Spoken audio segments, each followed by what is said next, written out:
Welcome back to Millennia Tales. It is the story of a man who wins the longest war of his time and then spends another 10 years trying to get home. His name is Odysseus, King of Ithaca. And when the war ends, he wants only one thing, to return to his island. But the sea stands in his way. On the voyage back, he faces storms that shatter ships, monsters that devour men, sorceresses who transform his crew, and the fury of a god. He loses his 12 ships one by one. He loses every last companion. And still, he does not stop. His wife, Penelope, waits for him in Ithaca without knowing whether he's alive. His son, Telemachus, grows up unable to remember his father's face.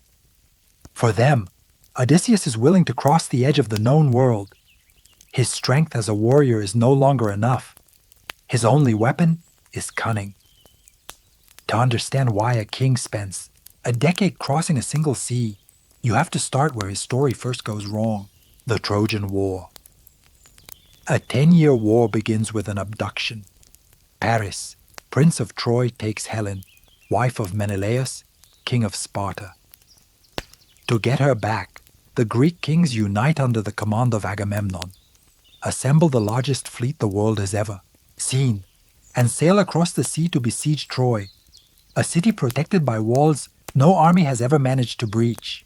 It is not a war of a single decisive clash, but 10 years of assaults, truces, and duels beneath the walls.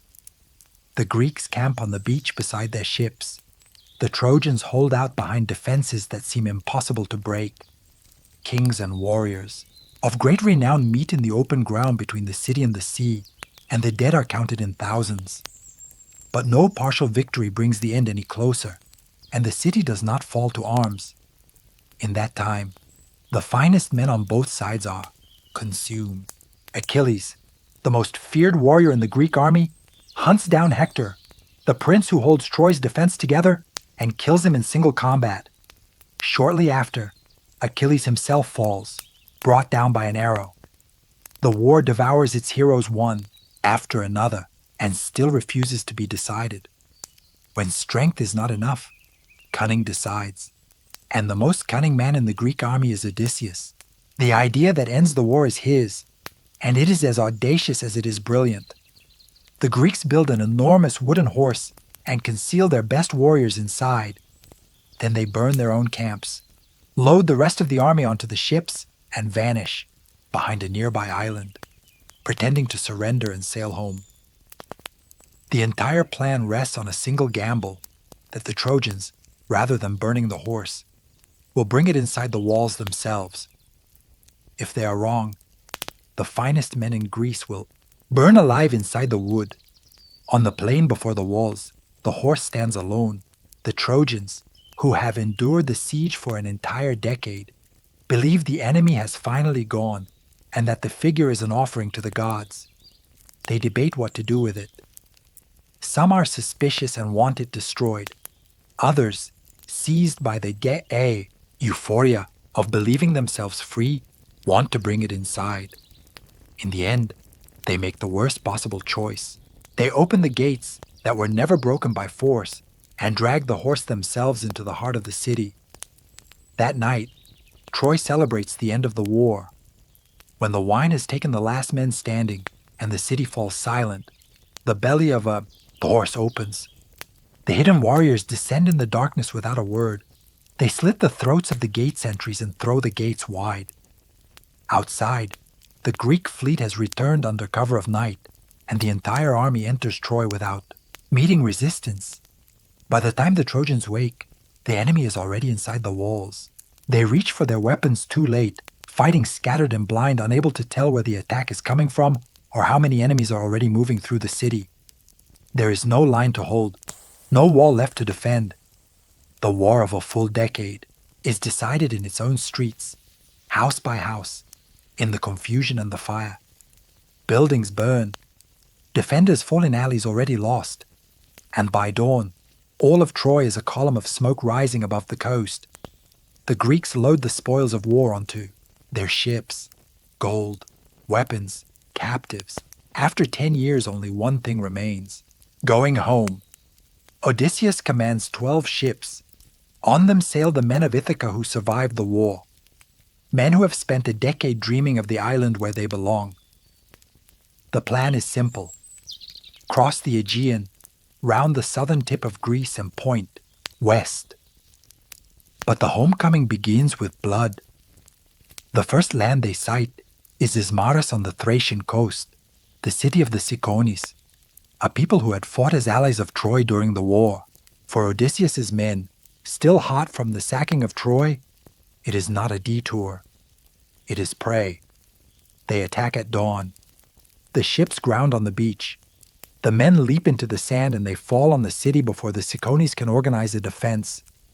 The fighting in the streets is fast and brutal. Gates broken down, defenders cut down as they rush out to meet them, the rest subdued. By midday, Ismarus is theirs. They divide the plunder and the captives among themselves, and for a moment, it all looks like a clean victory. Odysseus knows the danger of lingering on enemy ground. He gathers his men at the ships and orders them to sail immediately. Get to the ships. We have what we came for. But the men drunk on wine and victory ignore him. One more night. They say, the city is ours. There is too much wine in the storerooms of Ismarus, too many sheep and cattle on the shore. They light fires, slaughter the animals, and settle in to eat and drink by the sea, deaf to their king's warnings. It is a mistake they pay for dearly. The Cicones who escape the city do not simply flee. They run inland to the villages of the interior and return with their neighbors, more numerous and harder, men bred for war, fighters on chariots and on foot. At dawn, while many Greeks lie heavy with wine, they appear on the hills in numbers impossible to count. Odysseus wakes to shouting. There is barely time to take up arms. The men form a hurried line on the strip of sand between the sea and the city, shields close, spears forward, their backs to the beached ships. There is no ground to maneuver on, no hill to anchor to, only the beach. The enemy on one side and the water on the other. The Cicones chariots charge first and crash against the wall of shields, but the line holds. All morning, the two masses of men shove against each other under the sun, spear against shield, bronze against bronze, without either side giving way. The noise is deafening. The clang of metal, shouts of command, the groaning of the wounded who fall and are trampled underfoot by both sides. The Greeks hold because they have nowhere to retreat. The Cicones press because with every hour more, warriors descend from the hills. It is a war of attrition, and attrition favors the side with more men to spend. By midday, the Greek line still stands, but by late afternoon, exhaustion and wounds begin opening gaps, and the Cicones see it. They concentrate every push exactly where the formation is thinning. The wall breaks at the center. From that moment, there is no battle, only flight. Odysseus shouts the order to fall back to the ships. The men break ranks and run for the water, clamber on board and pull away from shore by force of oars under a hail of spears falling across the decks. Those who stumble or arrive too late go down on the wet sand, struck from behind as they reach for the hull of the ship. When the ships finally gain distance from the shore, Odysseus counts the dead. 6 men from each vessel have not come back. Dozens of companions who survived 10 years of war die at the first stop on the road home for disobeying a single order. The fleet does not pull away in silence. As custom demands, the survivors call out 3 times by name to every man left dead, on the beach. Only then do they turn the prows back to open water. The sea does not let them go quietly. The moment the fleet reaches open water, the sky slams shut and the north wind drops on the ships. The sails tear to strips. The masts bend under the pressure, and the waves rise until they blot out the horizon. The men lose sight of the coast, the sun, every point of reference. They row blind, not knowing which way they are going, held together only by Odysseus' voice shouting above the wind. Water pours in from every direction, and they bail without rest to keep from going under. They endure this for 2 full days and 2 full nights. On the 3rd day, the storm lets up. They think the worst is over. They raise the sails again, straighten the prows, and round Cape Malea, the southern tip of Greece, the last point of the known world before Ithaca. But at Malea, the current takes them again. Instead of rounding the cape toward home, the ships are dragged south, away from every coastline they know. For 9 days, they sail without sighting land carried by currents they cannot control or read. They ration the water and the food, watch a horizon that stays empty, and begin to understand that they are no longer sailing toward Ithaca. They are sailing wherever the sea decides to take them. Odysseus keeps order on board, but even he no longer knows which direction home lies. When the coast of Greece disappears entirely behind them, the last map they know disappears with it. Ahead lies only open sea and shores no man from Ithaca has ever set foot on. After 9 days adrift, the fleet sights land. It is a low coast inhabited by a peaceful people, the Lotus Eaters. Odysseus distrusts the unknown. He drops anchor, goes ashore with part of his men, and sends 3 ahead to find out who lives there. The Lotus Eaters receive them without violence. They do not attack or threaten them. They offer their food, the fruit of the lotus, and there lies the danger hidden inside what looks like a gesture of hospitality. Whoever tastes the lotus loses the desire to return. He forgets his home, his mission, the road back. The 3 scouts eat, and at once they want nothing to do with the ships or with Ithaca, only to stay among the Lotus Eaters eating lotus forever. Odysseus goes to find them and finds them lost, smiling with no intention of moving. There is no way to reach them with words. He drags them back by force, weeping and resisting, ties them under the rowing benches, and gives the order before anyone else falls into the same trap. To the ships, no one else touches that fruit. They row hard to put distance between themselves and a land that kills not with weapons, but with forgetting. The next shore is very different. They come to the land of the Cyclops, giants with a single eye who live without laws, without assemblies, without cultivated fields. Each one inhabits his own cave alone and answers to no one. They neither sow nor build ships. The earth feeds them without effort, and that is enough. The fleet anchors first at a small island off the coast, thick with wild goats. The men hunt, eat well, and rest for the first time in a long while. But Odysseus stares at the land across the water, smoke rising, flocks moving on the hillsides, and curiosity wins out over caution. He takes a single ship and his best men and crosses to the Cyclops shore. He brings with him a skin of wine, pure and very strong, a gift from a priest of Ismarus, whose life he had spared. Wine so potent it is drunk, diluted with 20 parts of water.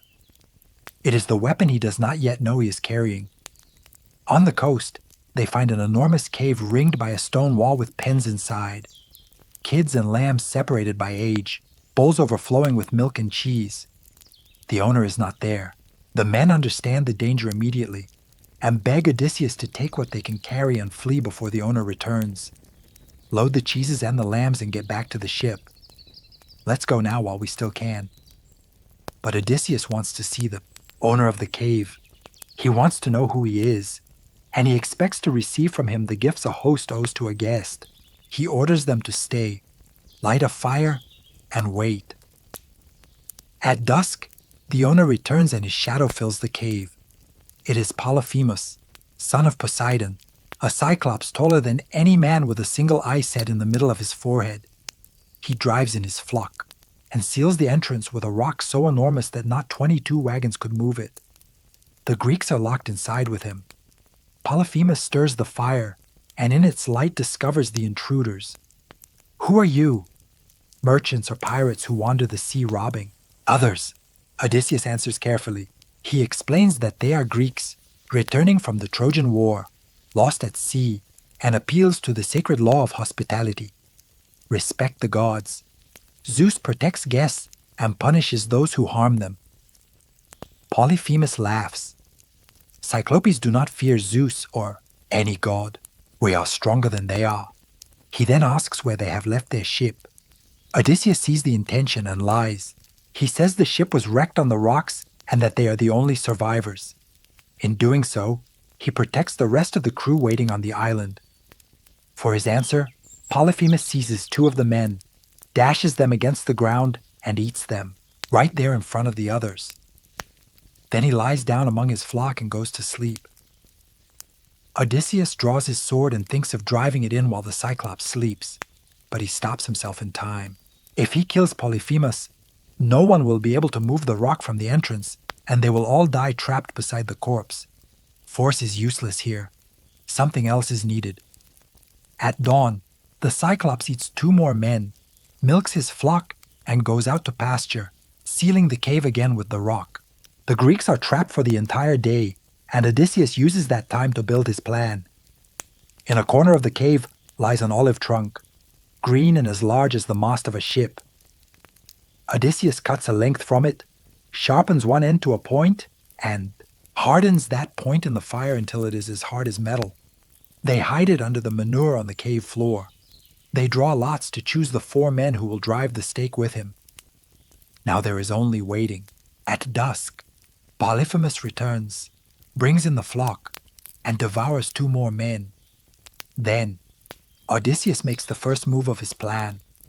He steps forward with a bowl of the powerful wine from his Maris and offers it to him. Drink now that you have eaten man's flesh. Taste what we carried on our ship. Polyphemus drinks and loves it. He asks for more. He drinks a second time and a third. The undiluted wine begins to cloud his head. In good humor, he asks Odysseus his name and promises a guest gift in return. My name is Nobody, answers Odysseus. That is what everyone calls me. Nobody. Then this is my gift to you. Nobody. I will eat you last after all your companions. With that, the wine takes him. Polyphemus falls back drunk and sinks into sleep. This is the moment Odysseus and his 4 men pull the olive stake from hiding and heat its point in the embers until it is nearly alight.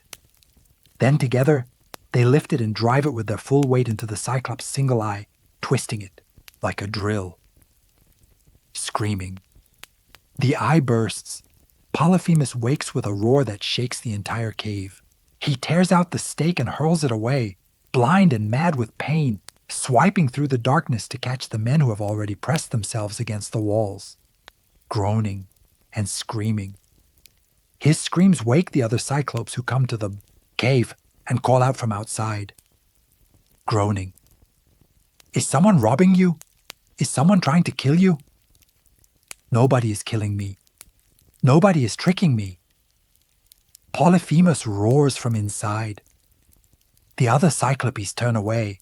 If nobody is attacking him, they reason, then it must be a sickness sent by the gods, and against that there is nothing to be done. They leave him alone with his pain. The trick of the name has just saved the Greeks' lives, but they are still trapped. Polyphemus, groping in the dark, shoves the rock aside and sits in the opening with his arms stretched wide, certain he will catch anyone who tries to slip out with the flock. Odysseus finds the way out. He ties the largest, woolliest rams together in groups of 3, and under the middle ram of each group, he lashes one of his men hidden in the legs and the fleece. For himself, he chooses the biggest ram of all and hangs face up beneath its belly, gripping the wool with both hands. At dawn, the flock moves toward the entrance to go to pasture. Polyphemus runs his hands along the back of each animal as it passes, making sure no one escapes riding on top, but his blind hand only touches the back, never the belly, and one by one the men pass through the entrance, hanging underneath. The last to come out is the ram carrying Odysseus. Polyphemus stops him for a moment and speaks to him, puzzled that his favorite animal, always first, comes out last today. Why do you come out last, you who always go first? Are you grieving for your master's eye, which a worthless man called Nobody gouged out? The ram does not answer, and beneath its belly, Odysseus holds his breath until the animal crosses the threshold. Once outside, the men free themselves, drive part of the flock down to the ship, and board in haste. They row with everything they have to pull away from the shore. When they have put some distance between themselves and the coast, Odysseus cannot hold back his pride. He stands and shouts toward the shore, taunting the blinded Cyclops. Laughter, Polyphemus, guided only by the voice, tears the top from a hill and hurls it into the sea. The rock lands just ahead of the ship and throws up a wave that nearly pushes them back to the shore. The men row frantically and beg Odysseus to be quiet. But Odysseus, still stung in his pride, makes his greatest mistake. He shouts his real name. If anyone asks who blinded you, tell them it was Odysseus, son of Laertes, sacker of cities, king of Ithaca, and that name is exactly what Polyphemus needed. The Cyclops raises his arms to the sky and prays to his father Poseidon, god of the sea.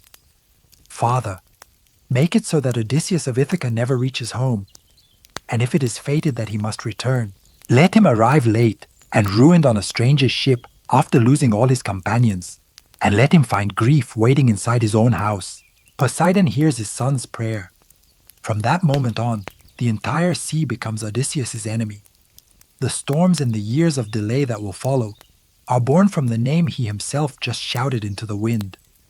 Odysseus returns to the island of the goats, gathers the rest of the fleet and sets sail again, carrying fewer men for every meal the Cyclops took, and now carrying, too, the fury of the god who rules every stretch of water he still has to cross.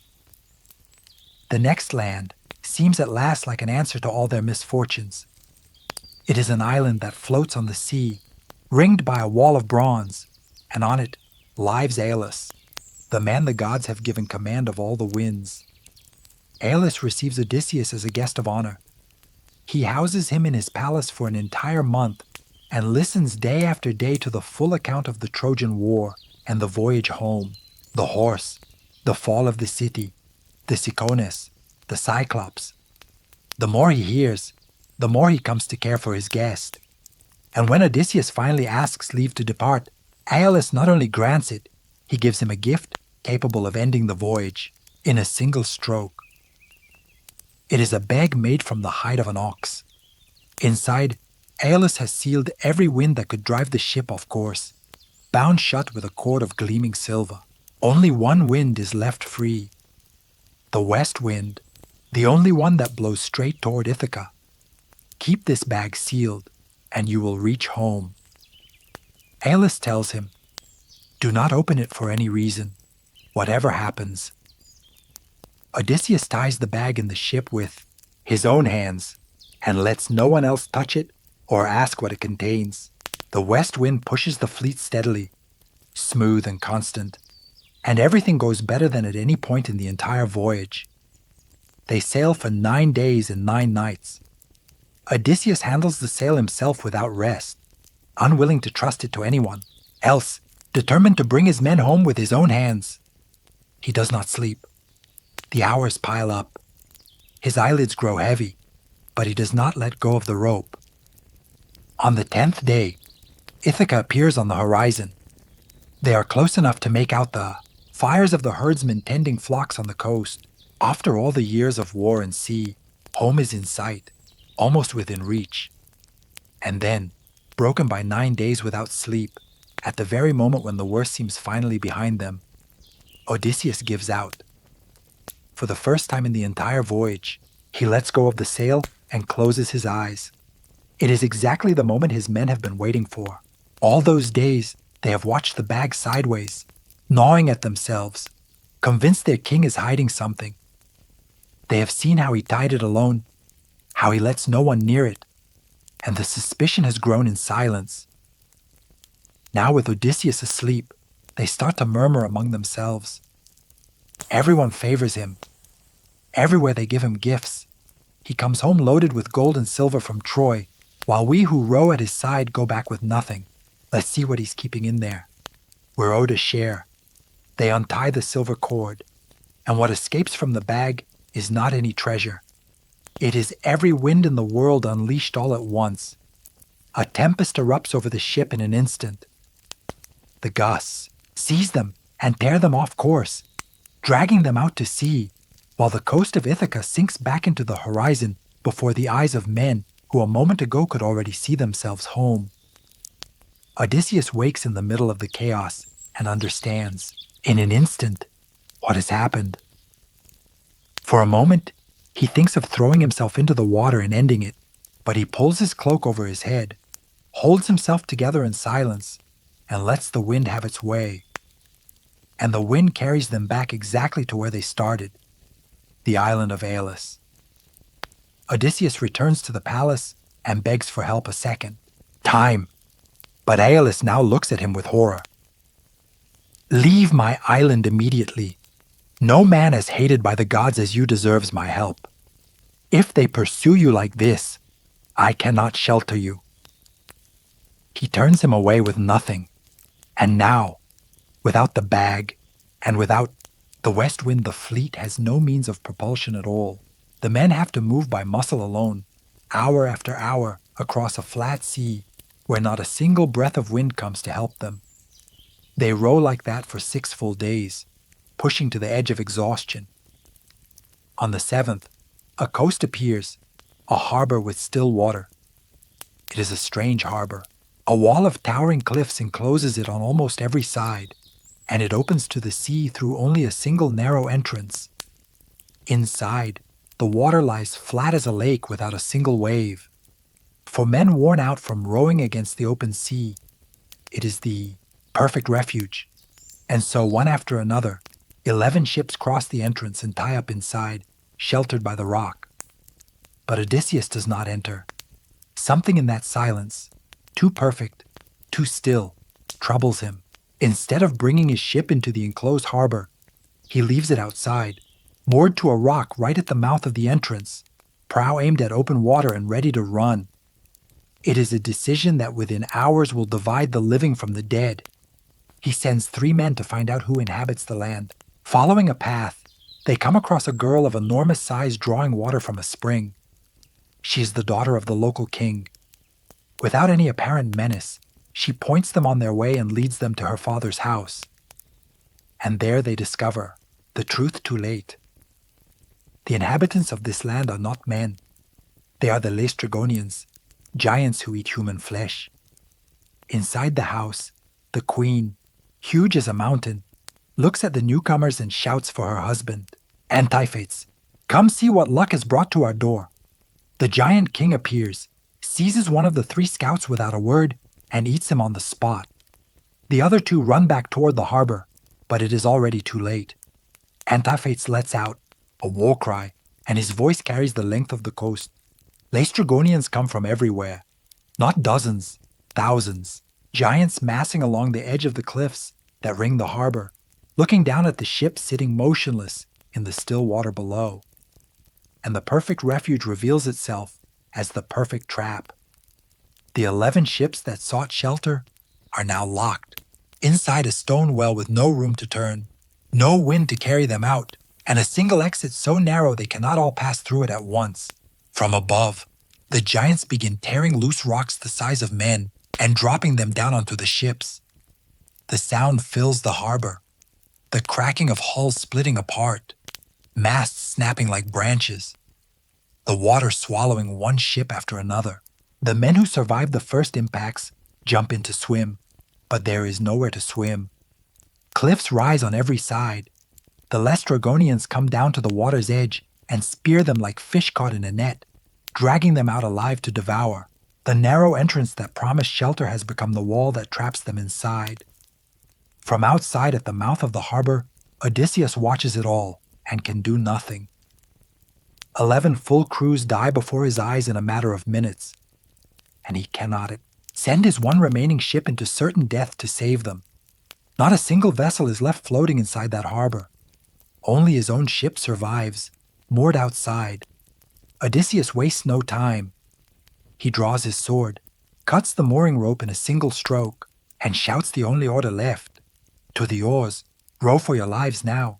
The men row with strength they did not know they still had, pulling away from the cliffs as rocks continue to crash into the water behind them. The ship finds the open sea and leaves the harbor behind. A harbor that has become a graveyard. When they are finally safe, they take stock, and it is the bitterest accounting of the entire voyage. Of the 12 ships that sailed together from Troy, One remains. Of all the men of Ithaca who crossed the sea to come home, only those rowing alongside Odysseus now are still alive. The curiosity of a few men opened Aeolus's bag and tore Ithaca from their grasp. Disobedience cost half the fleet at Ismarus, and now the caution of a single man who anchored outside the harbor is the only thing keeping them alive. They move on in silence, alive but broken by the loss of so many companions. And on the horizon, another island appears. It is called Aiaia, and on it lives a woman who kills not with rocks or teeth, but with a power against which no sword is any use at all. The ship reaches the island of Aiaia with a single crew aboard, and the weight of 11 lost ones at its back. The men drag the vessel onto the sand and collapse there, and that is where they stay for 2 full days without strength or will, crushed by the loss of so many companions. On the 3rd day, Odysseus takes his spear and sword and climbs to a high point to see where they have landed. From the height, he makes out only one thing among the trees, a column of smoke rising from the center of the island. Someone lives there. On the way back, before speaking to his men, he kills a massive stag coming down to drink, hoists it onto his shoulders, and carries it to the camp. That night, at least they eat well. But when he tells them about the smoke, the men break down. They remember the Cyclops, they remember the Laestrygonians, and they want nothing to do with any house on any island. Odysseus cannot go in blind, and he cannot send them all together. He divides the crew into 2 groups and draws lots to decide which will go and explore. The lot falls to Eurylochus. 22 men who set off toward the smoke while the rest stay with Odysseus by the ship.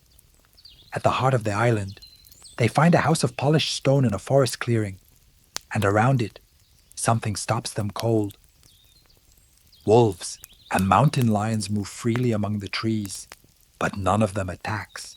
Instead of lunging at the men, the animals approach, wagging their tails, rise on their hind legs, and press against them gently, like dogs expecting a caress from their master. No wild animal behaves like this. Those wolves and lions are men who entered that house before, men of whom nothing human remains on the outside. From inside comes a woman's voice singing as she works at a great loom. It is Circe, daughter of the sun sorceress. She comes to the door and with a smile invites the men inside. They all enter hungry and trusting, all but one. Eurylochus stays outside hidden, because something in that welcome that comes too easily tells him it is a trap.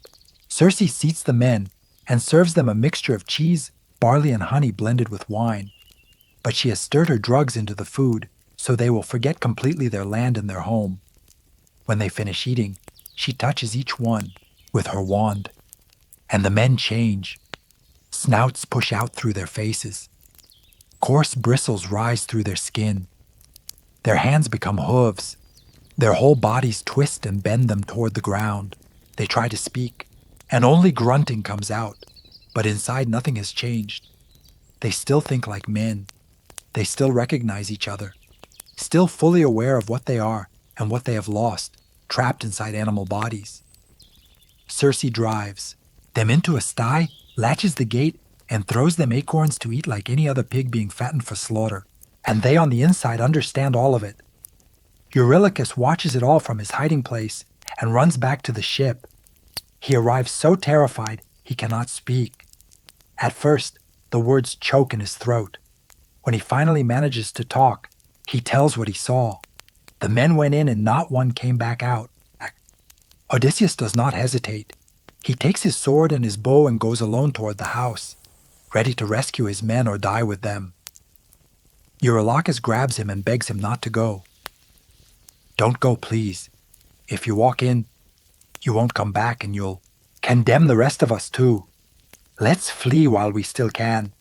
But Odysseus does not abandon his men. He goes alone deeper into the forest toward the house from which no one has returned, knowing he is walking into something he does not understand and against which his sword may be useless. And on that path, a young man steps in front of him. Not an ordinary man. It is Hermes, messenger of the gods, who has come down to help him.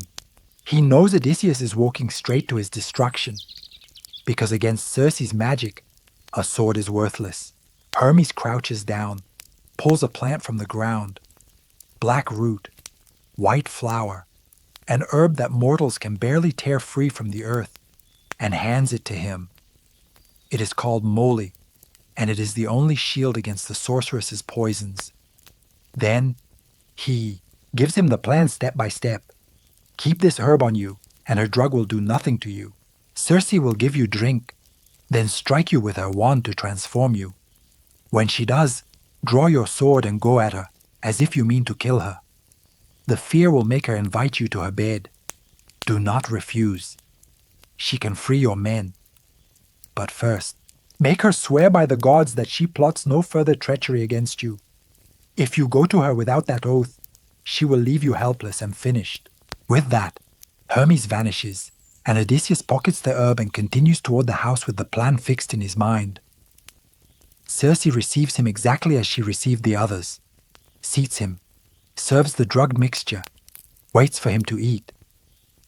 Odysseus eats and drinks without fear, protected by the moly. Then she touches him with the wand and speaks her spell. Off to the sty now with your companions. But Odysseus does not change. No snout, no bristles. He stays a man. And in that instant, he does exactly what Hermes told him. He draws his sword and throws himself at Circe as if to cut her throat. The sorceress cries out, drops to his feet, and clutches his knees, astonished that her drug has failed for the first time. She understands at once who he is. No man has ever resisted my potion before.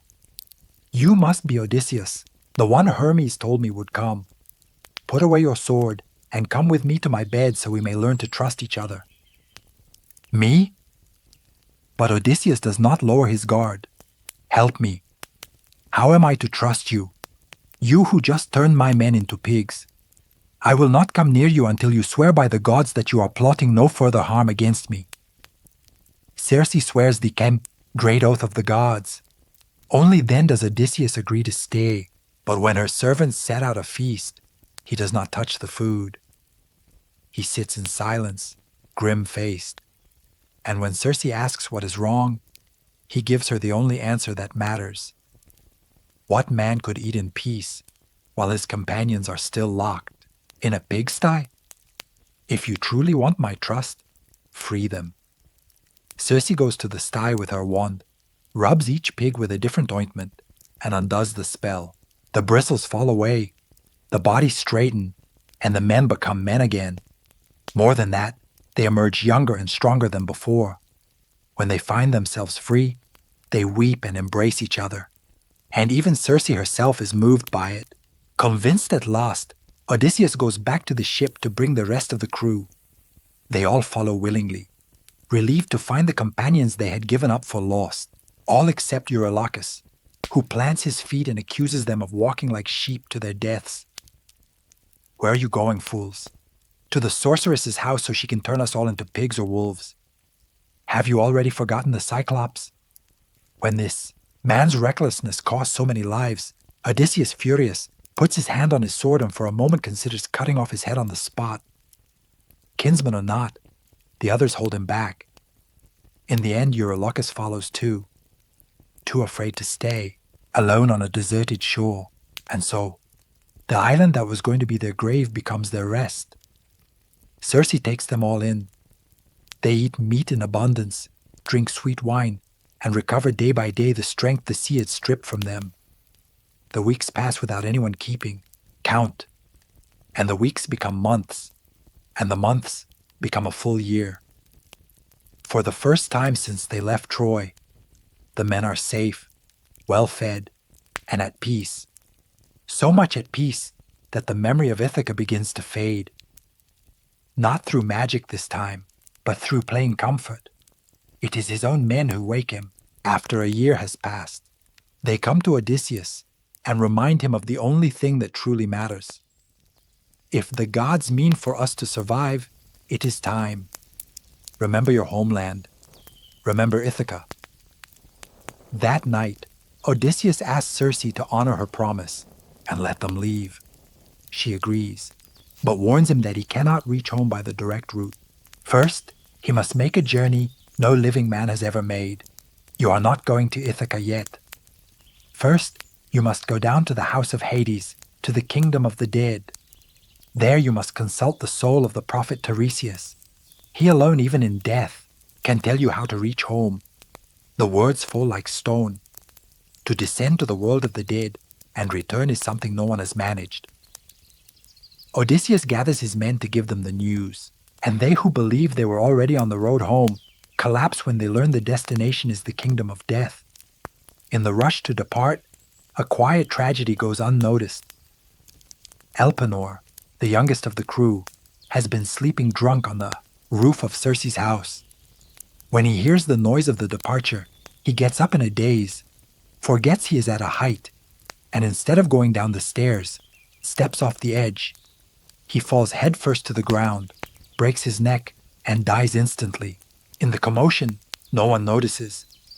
The ship sails from Aiaia with everyone on board but one, headed for a place from which no one is supposed to return. Odysseus, the man who broke Troy with cunning and blinded the Cyclops with a stake, goes now to face something against which neither cunning nor weapons are of any use. Death itself. No living man has ever made the journey Odysseus is about to make.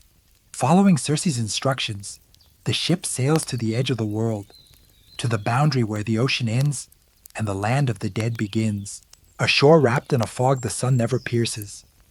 Not at dawn, not at dusk, where an eternal night holds sway. The men row in silence because they know they are crossing a boundary. No one crosses twice. There on the shore, Odysseus performs the rite Circe taught him. He digs a pit in the earth and pours the offerings for the dead around it, milk mixed with honey, sweet wine, water, and over it all he scatters white barley flour. Then he cuts the throats of a black ram and a black ewe over the pit and lets the dark blood pool inside. And the blood calls them. From the depths, from the very bottom of the darkness, the souls of the dead begin rising in a multitude. Girls who died young, old men bent by years, soldiers fallen in battle with their wounds still open and their weapons still stained, all of them swarming around the pit with a clamor of voices no living person should ever hear. They come for the blood, drawn to it like iron to a magnet, pressing against each other to arrive first. Odysseus feels the fear climb his back and close around his throat. But he remembers Circe's command. No soul may drink the blood before Tiresias. He draws his sword and holds it edge forward, keeping the crowd of spirits at bay. The first to approach is not a hero.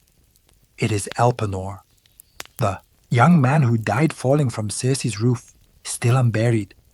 His soul drifts without rest because his body was left behind. He speaks to Odysseus with a desperate plea. Do not go on your way and leave me unmourned and unburied. I don't want your forgetting to draw the anger of the gods down on you. Go back to Circe's island. Burn my body with my weapons and raise a mound over the shore so I will not be forgotten. Odysseus, shaken, promises to honor his wish. Then something he did not expect happens. Among the souls, he recognizes a face, his own mother, Anticlea, who was alive when he left for the war. Seeing her among the dead destroys him because it means she has died without his knowing. He wants to hold her to speak to her, but he forces himself to hold back. Not even she can drink the blood until Tiresias has spoken. So he lets her weep at the edge of the pit and holds his ground sword in hand with a broken heart. At last, Tiresias arrives, the blind prophet of Thebes, the only soul among the dead who has kept his wisdom intact. He drinks the dark blood from the pit and with his voice restored, reveals Odysseus' fate. You seek a sweet homecoming, Odysseus, but a god will make it bitter. Poseidon does not forgive you for blinding his son, and through the sea, he will pursue you. Even so, you can reach home if you can master yourself and master your men. You will come to the island of Thrinacia, where the sacred cattle of the sun graze. If you leave them untouched, you will suffer, but you will return. But if you touch them, I tell you now, Your ship will be destroyed and your men will die. And you will arrive late and ruined on a stranger's ship to find your house full of men consuming your wealth and courting your wife. Those men you will have to kill by cunning or head on. And even after that, you must undertake another journey. Walk inland with an oar on your shoulder until you reach a people who have never seen the sea, so ignorant of it that they will mistake your oar for a winnowing fan. There, plant the oar in the ground and offer sacrifices to Poseidon to make your peace with him. If you do all of this, death will come for you far from the sea, gentle in a peaceful old age among a happy people. That is your fate. When Tiresias finishes and steps away, Odysseus finally lets his mother approach and drink the blood. Only then does she recognize him and speak. He asks her about everything he left behind, and Anticlea's answer is the true weight of this journey. Your wife Penelope is still in your palace, faithful, weeping for you night and day. Your son Telemachus is a man now and tends to your lands. Your father Laertes lives in the countryside, old and consumed by grief, sleeping in the ashes, in winter and on dry leaves outside waiting for your return. And you, mother, what killed you? No illness, my son. It was your absence, the longing for you, for your tenderness. That is what took my life. 3 times Odysseus, overcome, opens his arms and throws himself forward to embrace her. And 3 times his mother's form slips through his arms like a shadow, like a dream that dissolves at waking, and he is left clutching nothing but cold air. There is no way to touch the dead, and that may be the deepest wound of the entire journey. To have his mother before him, to hear her, to see her, and not be able to hold her even once. When his mother fades back, the souls of great women of the past parade before Odysseus, queens and mothers of heroes, drawn to by the blood one after another. They approach to tell him who they were in life, as if wanting the world of the living not to forget them entirely. But soon they are replaced by a different kind of dead. The souls of the heroes he fought alongside at Troy come near. The first is Agamemnon, the great king who commanded all the Greeks. But he did not die in the war. He died in his own house, murdered on the day of his homecoming by his wife and her lover, cut down during a banquet like an ox in a stall.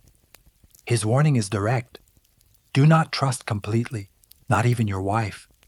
Do not reveal everything you know. I came home expecting love and found treachery and an axe. Approach your land carefully in secret. Then Achilles appears, the greatest warrior of them all. Odysseus tries to console him by saying that even in death, he reigns powerfully among the dead. But Achilles rejects the comfort with one of the bitterest truths in the entire poem. Don't speak kindly to me about death, Odysseus. I would rather be a common laborer, working for a poor man with no land of his own, than reign over all the dead down here. After that, he asks only about his son. When Odysseus tells him his son has become a warrior of great glory, the soul of Achilles strides away across the meadow of the dead, swelling with pride. There is, however, one soul that does not come forward to drink or to speak. It is Ajax, the second greatest warrior of the Greeks after Achilles, who in life had taken his own life, humiliated after losing to Odysseus in the dispute over Achilles' armor. Odysseus speaks to him, begs him to forget the bitterness, to answer. But Ajax in silence turns his back and sinks into the darkness without a single word. That silence weighs more than any reproach. Beyond, Odysseus catches sight of the eternal punishments of the underworld. He sees Tantalus submerged in a lake up to his neck, consumed by thirst. Every time he bends down to drink, the water vanishes, and the fruit hanging above his head rises out of reach when he stretches toward it. And he sees Sisyphus condemned to push an enormous boulder uphill. Just as he nears the summit, the stone slips from him and rolls back to the bottom, and he begins again and again, forever. But the souls keep coming, more and more of them, a tide of the dead crying out around the pit. A new terror seizes Odysseus, the fear that the queen of the dead, Persephone, will send something worse up from the depths. He has heard what he came to hear. He runs back to the ship, orders the lines cast off, and the vessel pushed into the sea at once. The oarsmen obey, and the current of the ocean carries them away from that fog-bound shore, back toward the world of the living. Odysseus takes with him the only thing he went there to find the road home. But he also carries a warning that sits in him like a stone. Somewhere ahead on the sea, there is an island with cattle he must not touch. What his men do on that island will decide whether all of them return to Ithaca or none of them do. Before going further, Odysseus has a promise to keep with the dead. The ship returns to Circe's island, and there the men carry out Elpenor's last wish. They burn his body, raise a mound on the shore, and plant his oar at the top so his grave will be visible from the sea. Only then can the young man's soul find rest. Circe welcomes them back, feeds them, and before letting them leave, gives Odysseus the most valuable thing she can offer: exact knowledge of the dangers still to come. She takes him aside, and one by one explains how to survive each one. Without these warnings, no man would cross those waters alive. First, you will come to the sirens, she tells him. They sing in a way no man can resist. Whoever hears their voice forgets his home, his course, everything, and steers the ship toward them. But around their meadow lie the bones of the men who fell for it rotting in the sun. To get past them, seal your men's ears with wax so they hear nothing. You, if you want to hear them, may, but have them tie you hand and foot to the mast, and tell them that no matter how much you beg or struggle, they must not free you. They must bind you tight as steel. Then she warns him that past the sirens, the route splits in two, and both are deadly. On one side are the wandering rocks, cliffs that move and crash against each other, crushing everything that tries to pass. Not even birds make it through. The surf and the fire tear apart any ship. Only one vessel ever crossed those rocks with the help of the gods. That path is not for you. The other is a strait between two cliffs, and on each one, a monster waits. On the higher cliff lives Scylla. She has 6 long necks and 6 heads, and in each mouth, 3 rows of teeth packed tight. From her cave, she snatches 6 men from every ship that passes, 1 for each head, and carries them off. She is not mortal, Odysseus. You cannot kill her. If you stop to fight her, all you will accomplish is losing 6 more men. Across from her, beneath the other cliff, is Charybdis. 3 times a day, she swallows the entire sea in a whirlpool and vomits it back out. If your ship gets caught there, no one survives. And here is the choice. Hug the side of Scylla and row with everything you have. You will lose 6 men. Yes, but losing 6 is better than losing all of them in Charybdis. Do not stop for anything. Finally, Circe repeats the warning Tiresias already gave him among the dead. Farther on lies the island of the sun with its sacred cattle, and if they touch it, they are lost. With that map of horrors burned into his mind, Odysseus sets sail. Soon the wind drops, and the sea goes completely still without a single wave, as though an invisible hand has calmed it, so the song will carry farther. It is the sign. Odysseus cuts a large block of wax, breaks it into pieces, and softens them in his hands until they give, then seals the ears of each of his men one by one, making sure none of them can hear anything. Then he has himself bound to the mast, hand and foot, and repeats the order on which his life now depends, that no matter what, they must not free him. If he struggles or begs, they are to tie him tight or steel. The ship moves across the still water and the song begins. The sirens call him by name. Come, famous Odysseus, glory of the Greeks. Stop your ship and listen to us. No one has passed this way without hearing our voice, and all have left wiser for it. We know everything you suffered at Troy. We know everything that happens upon the earth. Come. The song enters Odysseus like a fire burning him from within. It is the most beautiful voice he has ever heard, and it promises him exactly what he wants most: to know everything, to suffer no more, to stay. With his whole soul he wants to go to them. He strains against the ropes, shouts, makes furious, signs to his men to untie him, twists against the cords until his wrists bleed. But the men, ears sealed with wax, hear neither the sirens nor their king. For them, there is only silence and the oar.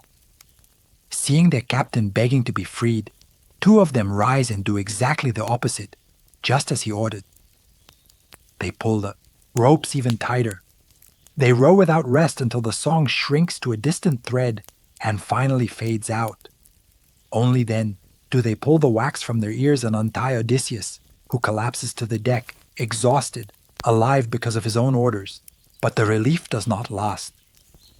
Ahead, the sea narrows between two walls of rock, and from far off, the air begins to fill with a low swelling roar. Above the water at the foot of one of the cliffs, a cloud of foam and spray rises. It is Charybdis, swallowing the sea with a sound heard long before she is seen. The men, terrified by a noise that sounds like the earth itself tearing open, drop their oars, and the ship goes dead in the water, drifting straight toward the danger. Odysseus moves down the deck, encouraging them one by one. He says nothing about Scylla. If they knew what was waiting, they would hide below deck and stop rowing, and then all of them would die. This is not the first time we've stared death in the face. We survived the Cyclops in his own cave, and we will get through this too. Hold the oars and row with everything you have. Trust me and obey. The men take up the oars again. Odysseus makes his choice. He steers the ship towards Scylla's side, away from the whirlpool that swallows whole ships. And he does the one thing Circe forbade him to do. He puts on his armor, takes up 2 spears, and plants himself at the bow, watching the cliff, unable to leave his men without fighting for them. Every eye is fixed on Charybdis off to the left. When the monster swallows, the sea collapses into a giant funnel that spins on itself and lays bare the black sand of the seafloor while the water roars like a wounded beast. When she vomits it back out, the whole strait boils with foam and the rocks around it run wet. It is a sight that freezes everyone with horror, and because of it, no one aboard sees the strike coming from the other side, because while everyone watches Charybdis, Scylla attacks from the cliff on the right. Her 6 necks shoot out at once over the rail, and in a single motion, the 6 heads close on the deck and tear 6 men from the ship, 1 for each mouth. Odysseus watches them rise into the air, thrashing uselessly against the jaws, kicking at empty space, calling his name and reaching their hands toward him in their final instant. They are the strongest and most loyal men he has left, and he can do nothing. The spears are useless against an immortal monster hanging from a cliff face, and the ship cannot stop. To slow down is to lose everyone. The 6 vanish into the mouth of Scylla's cave, devoured while still calling out to their king, their voices going out one by one. Odysseus will say later that this is the cruelest image of his entire voyage, watching his men die that way, knowing it was he who had led them there, and that there had been no way to save them. The ship clears the strait and leaves the 2 monsters behind. They have paid the price Circe foretold. 6 men in exchange for the whole ship. The decision was the right one, and still it sits like a stone. Exhausted and silent, the survivors sail on until a new island appears, green and calm, with great herds grazing across its meadows. On any other day, it would feel like relief. But Odysseus knows what this place is. It is Thrinacia, the island of the sun, and the cattle grazing peacefully before them are exactly what neither Tiresias nor Circe allowed them to touch. The most dangerous island of the entire voyage is also the one that looks most harmless. Thrinacia stretches out green and quiet before the ship. No monsters in sight. No threatening cliffs. There are only meadows, and in the meadows, great herds grazing in peace. But that cattle belongs to Helios, the sun god, who sees everything from the sky. There are 7 herds of cattle and 7 of sheep, 50 in each, sacred animals that neither are born nor die, guarded by the daughters of the sun. And both Tiresias among the dead and Circe on her island warned the same thing. If they touch the herds, they are lost. That is why Odysseus gives an order his men find cruel. We do not go ashore. We pass this island and keep rowing. But the men are at their limit. They have gone days without sleep. They have just watched 6 companions devoured by Scylla, and night is closing in. Eurylochus once again raises his voice against his king, and this time the whole crew backs him. You're made of iron, Odysseus. You never tire, and you think we don't either. We're exhausted, and you're asking us to keep rowing through the night blind when a sudden gust in the dark could wreck us against any rock. Let us go ashore, rest, and eat beside the ship. At dawn, we'll set sail. Odysseus is alone against all of them, and he knows it. He gives in, but not without protecting himself. Before they touch land, he makes every man swear a solemn oath. They will not touch a single cow or a single sheep belonging to the sun, however hungry they may be. They will eat only the provisions Circe gave them. The men swear they go ashore, dine on their own stores, mourn the companions lost in the strait, and fall asleep on the shore. That night, the gods set their trap.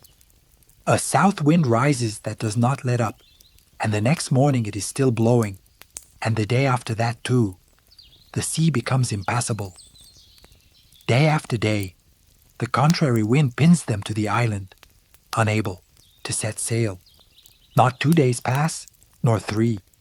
A full month passes. While there is still food and wine from the ship, the men keep the oath. But provisions meant to last a few days cannot last a month, and one day they simply run out. Then real hunger begins. Reduced to fending for themselves, they roam the island hunting birds and climb down to the rocks to fish with curved hooks for whatever the sea will give them. It is almost never enough. And while their stomachs twist with hunger, right there, just a few steps away, graze the fat and peaceful cattle of the sun. Hundreds of forbidden animals, salvation and condemnation, at once, watching them go hungry day after day. One day, desperate, Odysseus goes inland to pray to the gods and beg them for a way home. But the gods who have already decided the ending send a deep sleep over him. And while their king sleeps far off, Eurylochus gathers the starving men and says aloud what everyone is thinking. Listen to me. Every kind of death is hateful, but the worst of all is dying of hunger. There stand the cattle of the sun. Let us sacrifice them to the gods properly. If we reach Ithaca, we will build Helios, a magnificent temple to make up for it. And if he decides to sink us for this, I would rather die in one swallow at sea than waste away slowly, day after day on this cursed island. The men beaten by hunger agree with him. They gather the best cattle from the sacred herd, slaughter them, and lacking barley and wine for the proper rite, scatter oak leaves and pour out water instead. They light the fire and put the meat to roast. The smell of the roasting meat wakes Odysseus. The moment he smells it, he understands what has happened, and his heart turns to ice. He runs back toward the shore, crying out to the gods, but it is already too late. The damage is done, and there is no way to give back life to the cattle of the sun. This time it was not his own recklessness that condemned them. He had warned them, made them swear, done everything a captain could do, and still he is going to lose them all. Then the gods send their signs, and they are signs that would chill anyone. The hides stripped from the cattle begin to crawl on the ground by themselves as if still alive. And the meat skewered on the spits and over the coals bellows. It bellows, the way cattle bellow in the meadow, pierced now by fire. It is an omen that announces death with total clarity. And even so, hunger overpowers dread. For 6 days, the men feast on the sun's forbidden cattle, unable to stop themselves. Above, in the sky, Helios sees it all, and his fury is terrible. He goes before Zeus and demands punishment. If you do not avenge me on the men who killed my cattle, I will go down to the kingdom of the dead and shine only for them. I will never light the world of the living again. Zeus promises him it will not go unpunished. He will sink Odysseus's ship with his own thunderbolt the moment it puts out to sea. On the seventh day, the contrary wind finally dies down. The men, unaware of the sentence hanging over them, launch the ship and pull away from Thrinacia, relieved to leave the island behind. But the relief is the final trap. The moment they lose sight of land and find themselves surrounded only by sea and sky, Zeus keeps his word. A black cloud closes suddenly over the ship, and day turns to night. The sea rises. The wind tears the mast clean out, and then the bolt strikes straight down on the ship. The impact shatters it to pieces and fills the air with smoke and the smell of sulfur. The men are thrown overboard and left floating around the wreckage like gulls over the waves, thrashing in the black water. One by one, the waves close over them and swallow them. None comes back up to the surface. So dies the last of Odysseus' companions, exactly as Tiresias and Circe had foretold. The prophecy is fulfilled to the letter. The cattle were touched, and the ship and the entire crew have vanished. Of the more than 600 men who set sail from Troy in 12 ships, not one remains. Only Odysseus is left alive in the middle of the sea with no ship, no men, and nothing at all. But surviving will not be easy. Among the wreckage, Odysseus lashes together the mast and the keel of the shattered ship with a strap, clings to them, and lets the current carry him. And the current, to make things worse, drags him back toward the Strait of the Monsters, straight toward Charybdis. He arrives just as the whirlpool sucks the sea downward and his timbers vanish, pulled into the abyss. Had he stayed on them, he would have died. But at the last instant, Odysseus leaps upward and grabs hold of a fig tree growing from the rock above the whirlpool. There he hangs, clinging like a bat to the stone wall, unable to climb up or down, waiting. He waits and waits until at last Charybdis vomits back the timbers she had swallowed. The moment he sees them appear, he drops down onto them, mounts them again, and rows himself away with his hands, leaving the whirlpool behind. For 9 days, he floats adrift alone with no course, carried by the waves. On the 10th, the gods push him toward a distant island covered in forests, where a goddess with beautiful hair lives. The island is called Ogygia, and the goddess, Calypso. Odysseus does not know it yet, but he has just arrived at the place where time will stop for him for 7 long years. There is exactly one place in the entire voyage where Odysseus is offered an end to all suffering forever. And it is precisely the place he most desperately wants to escape. After 9 days clinging to a few timbers, Odysseus arrives half dead on the island of Ogygia. There, Calypso finds him, a goddess with beautiful hair, daughter of the Titan Atlas, who lives alone on an island covered in forests, springs, and flowering meadows. She takes him in, heals him, brings him back to life. It is a place so beautiful that even a god would stop to admire it, and Calypso wants Odysseus to stay forever. She wants him as a husband, and she offers him something no mortal ever receives: immortality and eternal youth. If he accepts, he will never age again, never suffer again, never die. He need give up only one thing, Ithaca. But Odysseus does not accept. The months pass, and the months become years, and the years add up to 7. 7 years trapped in paradise. By night he sleeps beside the goddess in her cave because he cannot refuse an immortal, but without desire, now compelled rather than in love. And by day, he always does the same thing. He goes down to the rocks on the shore, sits facing the sea, and weeps. He spends hours staring at the empty horizon toward the direction where his home lies, consumed by longing for his wife, his son, his land. And there is the paradox that tears at him.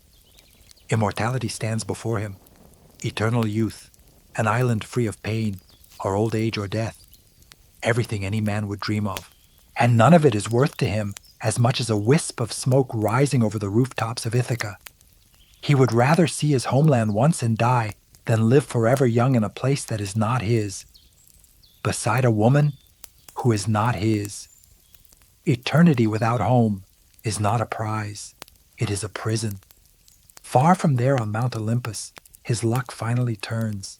Athena, the goddess who has always watched over him, takes advantage of Poseidon's absence and brings the case of Odysseus before Zeus. She asks why the most just and most patient of men remains abandoned to his suffering, while no one lifts a finger for him. Zeus agrees.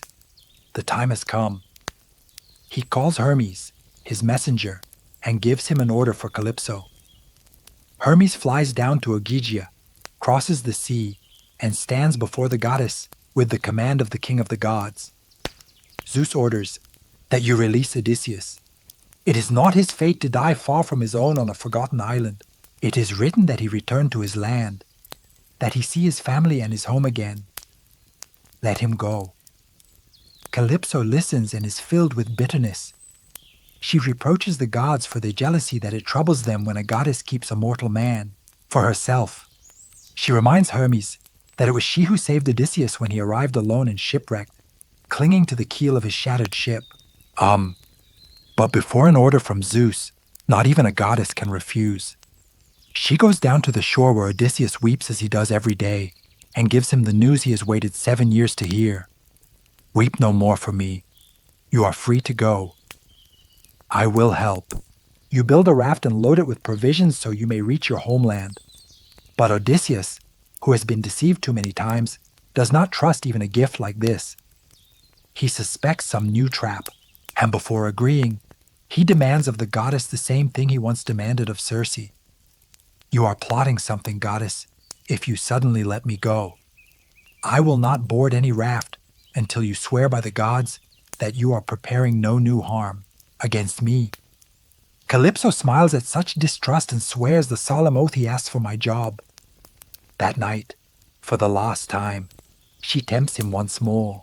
She warns him of all he will still suffer at sea before reaching home, and reminds him that she is an immortal goddess, more beautiful than any mortal woman, more beautiful than Penelope herself, who will age and die.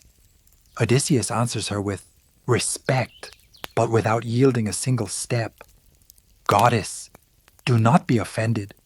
I know well that Penelope is mortal, and that beside you she seems a small thing, and that you never age or die. And still every day I long to return home. If a god sinks me into the sea again, I will bear it as I have already borne so much. But I will not stop trying to return. And so the man who could have been immortal chooses mortality, suffering, and the road home. The next morning, Calypso gives him tools and leads him to a far edge of the island to a grove of tall trees already dried out, the best for floating. Odysseus works like the expert he is. He fells 20 trunks with the axe, planes them smooth, trims them to a single length, and joins them with pegs and ropes, fitting each piece together as a good ship's carpenter would. He reinforces the sides so the waves cannot tear it apart, raises a mast with its crossbeam, ties on the sail the goddess has woven for him, and mounts a large oar at the stern to steer the course. In 4 days, the raft is finished. On the 5th, Calypso bathes him, dresses him in clean perfumed clothing, provides him with a skin of wine, another of water and a sack of food, and sends a gentle, steady wind in his favor. Odysseus sets sail alone at last, bound for home. He sails 17 days, guided by the sky, without sleep, watching the stars exactly as the goddess instructed, keeping the bear always on his left hand, never taking his eyes from the heavens. On the 18th day, the shadowy mountains of a distant land appear on the horizon, the coast of the Phaeacians. Salvation is in sight. But just then, Poseidon returns from his travels and from far off sees Odysseus on the verge of escaping. He understands that the other gods have freed him behind his back and falls into rage. If he cannot prevent his return, he will at least make him pay for this last stretch. He gathers the clouds, stirs the sea with his trident, and unleashes every wind at once. Day turns to night. A mountainous wave crashes over the raft, spins it around, and throws Odysseus overboard. The weight of the clothing Calypso gave him drags him down, and only with great effort does he reach the surface again and climb back onto the timbers, spitting seawater. In the midst of the disaster, a sea goddess takes pity on him. Ino, also called Leucothea, rises from the waves in the form of a bird and speaks to him. Poseidon will not rest until he has made you suffer, but he will not manage to kill you. Take off that clothing that is dragging you down. Abandon the raft and swim for the shore. Take this immortal veil, tie it around your chest, and do not fear drowning. When you touch dry land, return it to the sea without looking back. She gives him the veil and disappears beneath the water. At that moment, a giant wave from Poseidon smashes the raft completely apart and scatters the logs like straw. Odysseus clings to a single one, tears off the goddess's heavy clothing, ties Ino's veil around his chest, and throws himself into the open sea to swim. Satisfied that he has been punished, Poseidon withdraws, and Athena then calms nearly all the winds, leaving only one to push him toward the shore. Odysseus swims 2 full days and nights without rest, never knowing if the next wave will be his last. On the 3rd, the sea grows calm, and he sees land nearby, but his hope lasts only a moment. The entire coast is a wall of cliffs and sharp rocks against which the surf breaks in fury. There is no beach, no harbor to reach. A wave hurls him against the rocks, and he survives only by gripping one of them, while the undertow tears the skin from his hands as it pulls him back. When all seems lost, Athena puts an idea in his mind. Instead of fighting the cliffs, swim parallel to the coast until he finds another way in. And he finds one. He reaches the mouth of a river with calm waters and prays to the god of that river, who takes pity on him, stills the current and opens the way. Odysseus finally enters calm water and drags himself onto the shore alive by a miracle. There, with no strength left, he falls to his knees and kisses the ground beneath him. He carries out Ino's last instruction and casts the veil back into the river without turning to look. Then, naked, freezing, his body battered by the sea, he crawls to a thicket of olive trees beside the water, covers himself with a heap of dry leaves to keep from dying of cold, and Athena sends him a deep, restoring sleep. For the first time in 7 years, Odysseus sleeps far from Calypso. He is alive. He is free. And he has touched land. But he has nothing. No ship, no men, no clothing. Not the slightest idea what land he is washed up on, or who lives there. While he sleeps among the leaves not far away in the city on that same coast, a young princess is about to change everything. For the first time in a long while, what wakes Odysseus is not a war cry or the roar of a monster, but the laughter of young women playing. The land he has reached is Scheria, the country of the Phaeacians, a people of great seafarers. And while Odysseus sleeps among the leaves, the goddess Athena has set a plan in motion. She appears in a dream to Nausicaa, the young daughter of King Alcinous, and plants in her the idea of going to the river to wash the household linens. The next morning, the princess asks her father for a wagon and goes down with her handmaids to the mouth of the river, right where the shipwrecked man lies hidden. The girls wash the clothes, bathe, eat, and start playing with a ball. In a careless moment, the ball falls into the river, and they all burst into shouts and laughter. That noise wakes Odysseus. He comes out from the thicket, and the sight is that of a wild creature, naked, crusted with sea salt. His body battered by the rocks and the days at sea. He covers himself only with a leafy branch. At the sight of him, the handmaids flee in terror in every direction. Only one does not move. Nausicaa, into whom Athena has put courage, stands firm before the stranger. And here, Odysseus does what he does best. He uses words. He knows a naked man cannot approach to clasp a young woman's knees without frightening her further. So, he keeps his distance and speaks to her with respect and gentleness. I do not know if you are a goddess or a mortal woman. If you are mortal, blessed are your parents.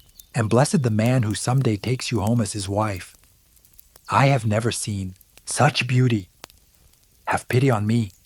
I come from long suffering at sea, and I know no one in this land. I ask only for a cloth to cover myself and the way to the city. The words move Nausicaa. She calls back her frightened handmaids, scolds them for fleeing from a poor shipwrecked man, and orders them to give him food, oil to anoint himself, and clean clothing. Odysseus bathes in the river, washes off years of sea salt, and dresses. And then Athena transforms him. She makes him appear taller, stronger, with his hair falling in curls. When Nausicaa sees him like this, she is smitten and thinks that she wishes a man like that might someday be her husband. But the princess is prudent, and before bringing him to the city, she gives him precise instructions. Do not enter the city with me. If people see us together, they will talk and say, I have found myself a foreign husband. Follow the wagon at a distance, and when you reach the palace, do not stop before my father, the king. Go straight to my mother, Queen Arete. Clasp her knees and beg her. If she looks on you with favor, your return home is secured. Odysseus obeys. To protect him, Athena wraps him in a mist that makes him invisible, so that no Phaeacian stops him or questions him along the way.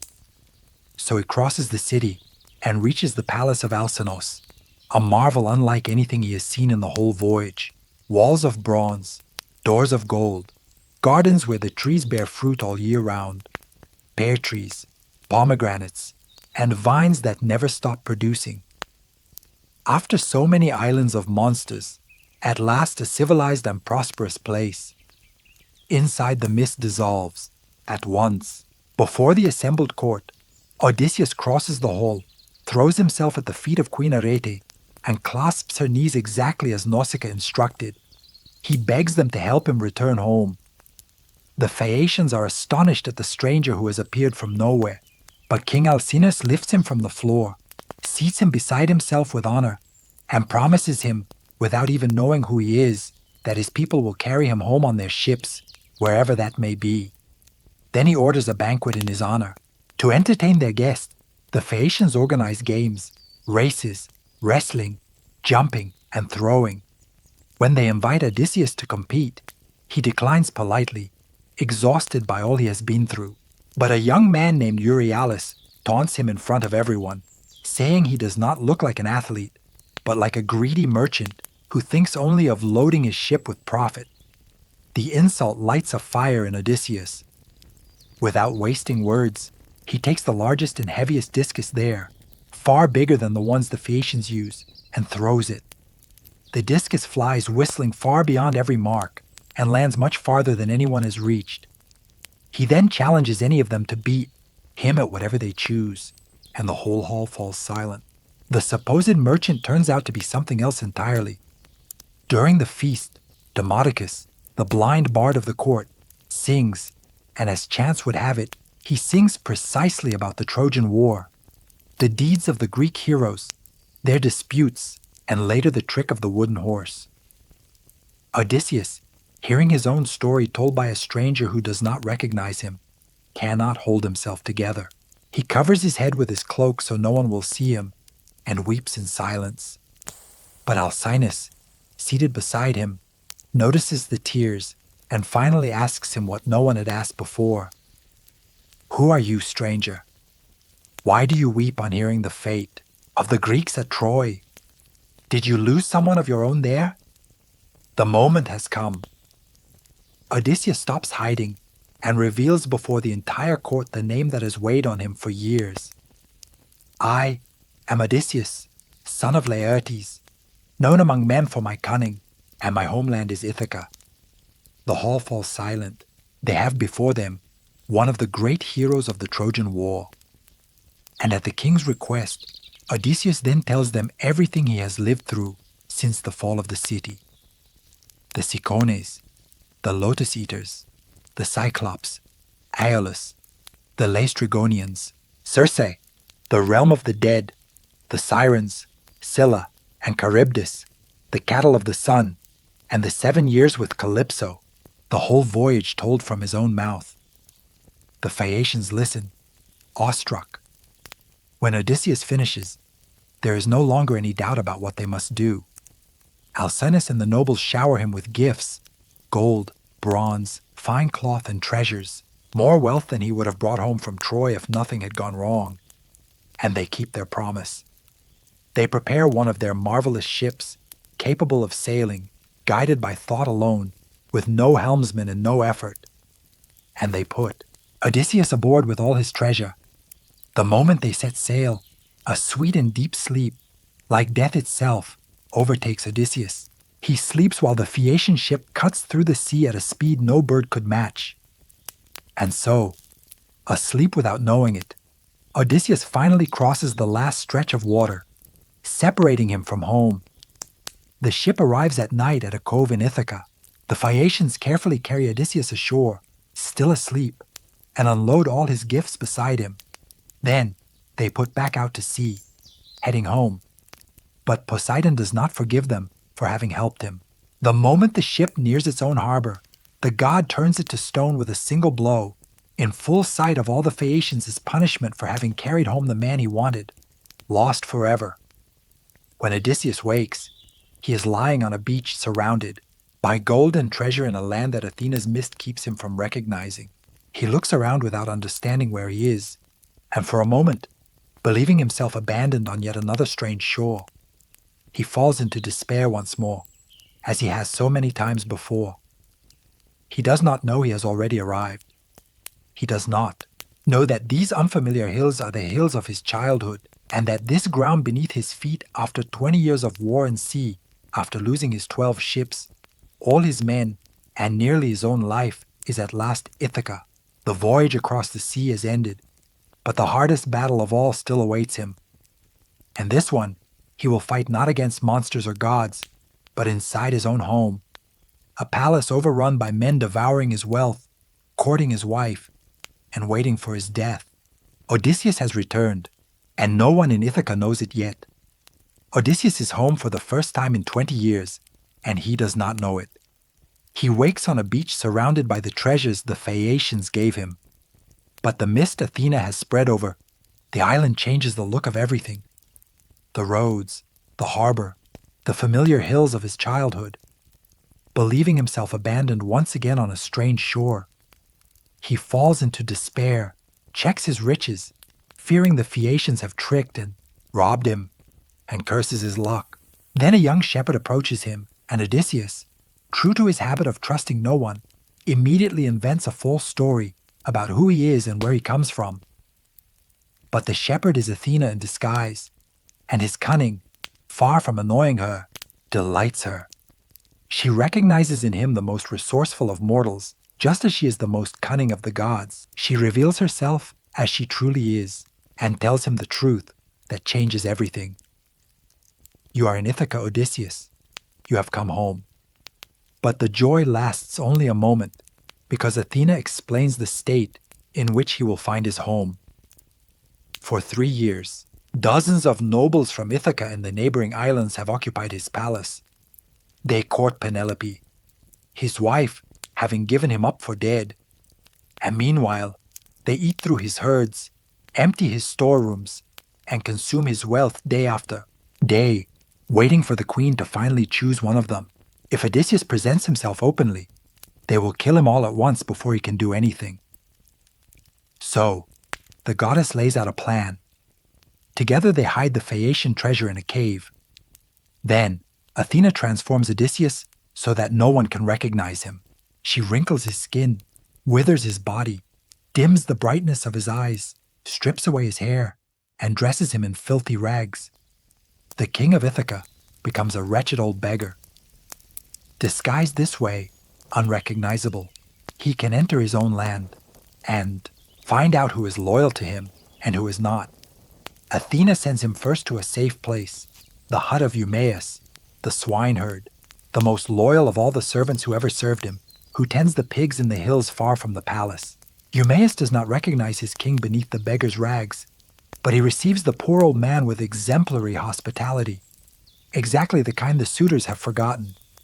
He invites him in, feeds him, wraps him in his own cloak against the cold of the night, slaughters one of the pigs to honor his guest, and shares with him the little he has. And as they eat, he laments with grief the men who shamelessly devour his absent master's estate. My lord lies dead somewhere in the world, or lost at the bottom of the sea, says Eumaeus. And these men divide up his house like vultures, slaughter his finest animals, and drink his wine as if it were their own. I still weep for the master who left, and who will never come back. Odysseus listens and tests him. He tells him a false story that he is a traveler from Crete fallen on hard times, and assures him he has heard reliable news that Odysseus is alive and about to return. But Eumaeus, worn down by years of broken hope, does not dare believe him.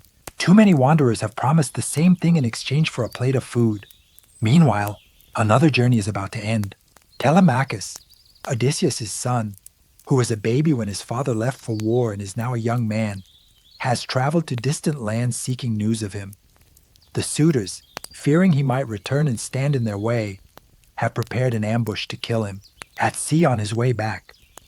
But Athena warns him in time, has him avoid the trap, and guides him so that on landing he does not go straight to the palace, but first to Eumaeus' hut. Telemachus arrives at the hut, and Eumaeus receives him with tears of joy, like a father getting back a son. The young man, not knowing who the beggar sitting by the fire is, treats him with respect. He then sends Eumaeus to the palace to tell Penelope in secret that her son has returned safely, and once father and son are alone, the moment comes. Athena from outside restores Odysseus to his true form. She makes him tall, strong, and dignified once more. Telemachus, seeing the old beggar transformed into an imposing man, steps back in, fear believing he is looking at a god. I am no god. I am your father Odysseus, for whom you have suffered so much. I have come back after 20 years. Telemachus cannot believe it. He says no man changes shape like that from ragged old man to warrior in an instant, and that this must be some god's trick to make him suffer even more. But Odysseus explains that it is Athena's work, and tells him things only a father would know. Then at last the wall breaks. Father and son throw themselves into each other's arms and weep together without words, with a deep and desperate crying, like the cry of a bird whose chicks have been stolen from the nest before they could fly. Telemachus embraces a father he does not remember because he was a newborn when his father left. Odysseus embraces the son he left in the cradle and finds grown into a man. 20 years of absence pour out in that embrace, and for a long while, neither of them can speak. But there is no time for grief or celebration. The impossible must be planned. Odysseus asks how many the suitors are, and the answer confronts him with the scale of the problem. Not 10, not 20, but more than 100 young armed men with their own servants. Besides, Telemachus tells him plainly that the two of them alone have no chance against such numbers. We are two against an army, father. How can we defeat so many? We will not be alone. Athena and Zeus himself are on our side, and that is worth more than 100 men. When the time comes, you will understand. Odysseus then gives him the plan, and it is a plan of patience before strength. He will return to the palace disguised as a beggar, and Telemachus must pretend completely not to know him. However much he sees his father humiliated, insulted, even struck by the suitors, he must not react or give him away with a single look. He will have to swallow his rage and wait. At the right moment, the two of them will secretly remove the spears, shields, and swords hanging on the walls of the banquet hall, so that when the fighting begins, the suitors will find themselves unarmed and trapped. And one rule above all, no one, absolutely no one must know that Odysseus has returned. Not the male servants, not the maids, not even Penelope until the time comes. One slip, one loose tongue, and both of them would be killed. The plan is set. The king has returned to his island, has gotten his son back, and knows his enemy. Now all that remains is to enter his own house through the servants' door, dressed in rags, and bear in silence the mockery of the men who sleep under his roof and court his wife. The trap is beginning to close. The King of Ithaca enters his own palace through the servant's door dressed in rags, and no one recognizes him. On the way to the hall, an old dog lying on a heap of dung lifts his head. It is Argos, the dog Odysseus, raised as a puppy before leaving for war. Now old, mangy, and abandoned. 20 years later, the animal recognizes his master beneath the disguise that fools every man. He has no strength to rise. He only wags his tail and lowers his ears. Odysseus, who cannot give himself away, looks aside and lets fall a tear in secret. And Argos, having seen his master return, at last closes his eyes and dies. Inside, the suitors feast on what is not theirs. The beggar enters to ask for scraps, and the men treat him like a dog. The worst of them all, Antinous, the ringleader, insults him and throws a footstool that strikes him on the back. Odysseus endures it. Telemachus, as they agreed, pretends not to know him and swallows his rage. The king bears the mockery, the blows, and the contempt inside his own house, measuring each enemy, waiting for the moment.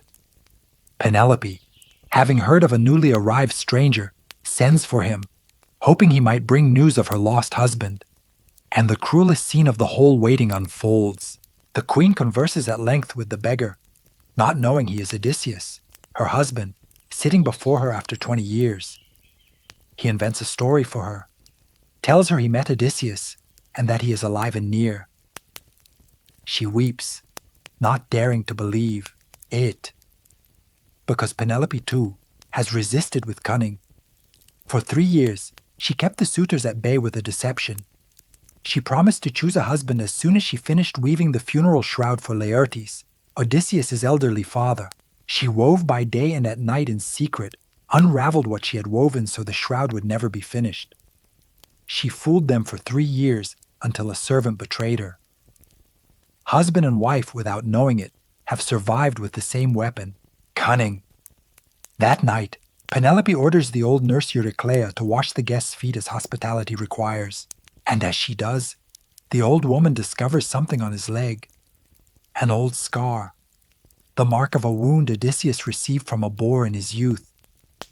She recognizes it instantly. She drops the foot suddenly.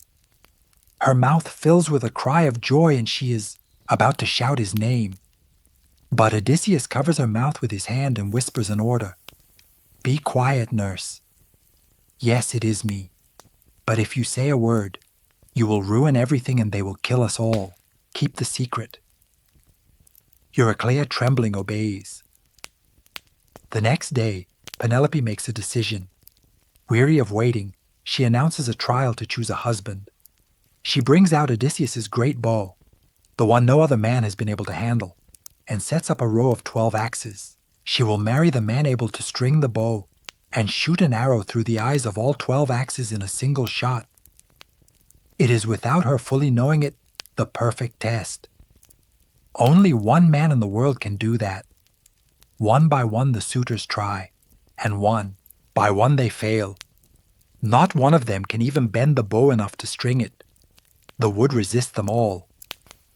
Meanwhile, Odysseus steps out of the hall for a moment and secretly reveals himself to the 2 servants he knows are loyal, Eumaeus the swineherd and the cowherd, and brings them into his plan. He has the doors of the hall closed and barred. The weapons that hung on the walls have already been removed. The trap is ready. Then the beggar asks to try the test. The obey.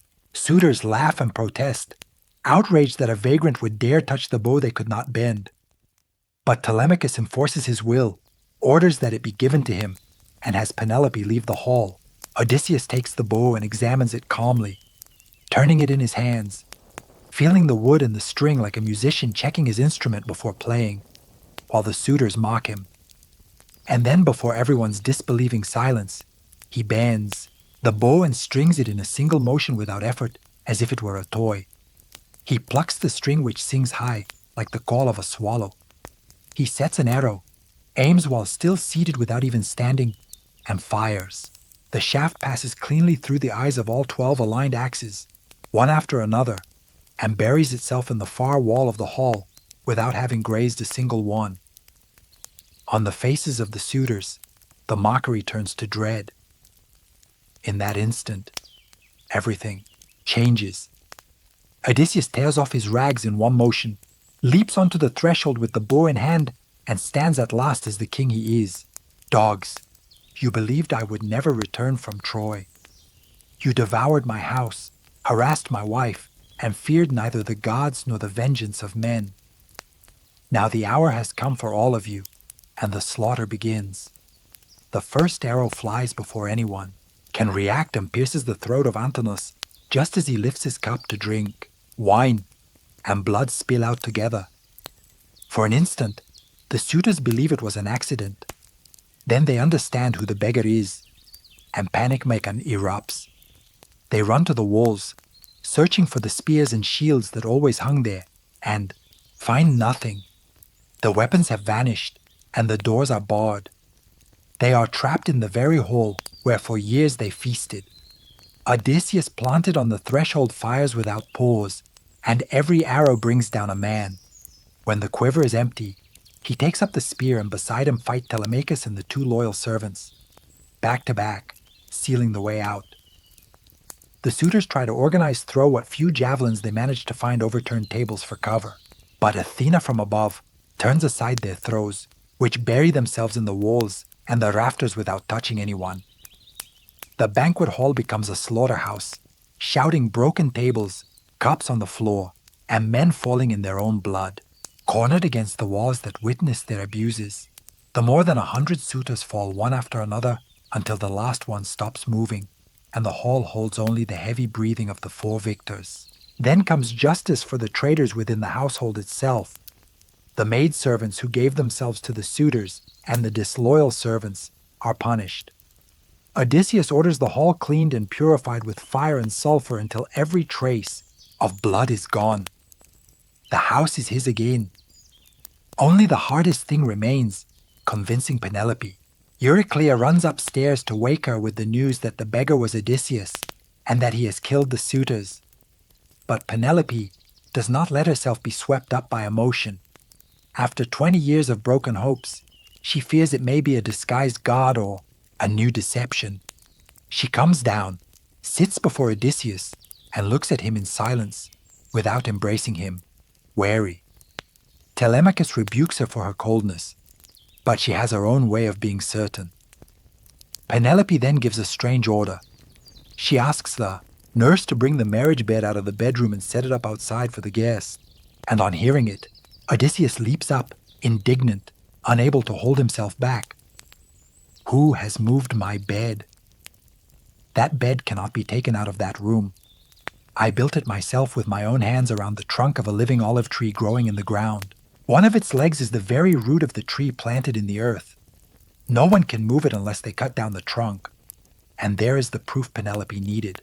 That secret about the bed, only the 2 of them know. No god, no impostor could know it. The queen, who is just outmatched in cunning, the most cunning man in the world, bursts into tears, runs to him, and finally embraces him. Do not be angry with me. I had to be certain. For so long I feared someone would come to deceive me by pretending to be you. Now I know you are my husband. Husband and wife embrace after 20 years. And that night together at last they tell each other everything. They lived through apart. She her long resistance, he his long voyage across the sea. But one last thread remains to be tied. The next day, Odysseus goes out to the countryside to find his elderly father, Laertes, who lives consumed by grief and reveals himself to him as well, restoring him to life with his return. Meanwhile, the families of the dead suitors rise up, in arms to avenge their sons and march against Odysseus. One last clash forms. Father, son, and grandfather fighting together on the same side. But before more blood is spilled, Athena intervenes, and Zeus hurls his thunderbolt between the 2 sides. The goddess imposes peace. The dead are avenged by the dead, and the hatred stops. So the journey ends. After 20 years, 10 of war and 10 of sea, after losing his 12 ships and all his men, After refusing immortality for a handful of earth, Odysseus has become again what he was before it all began. King of Ithaca, husband of Penelope, father of Telemachus, son of Laertes. The house is clean, the family reunited, the island at peace. The man who took a decade to cross a sea has come at last home.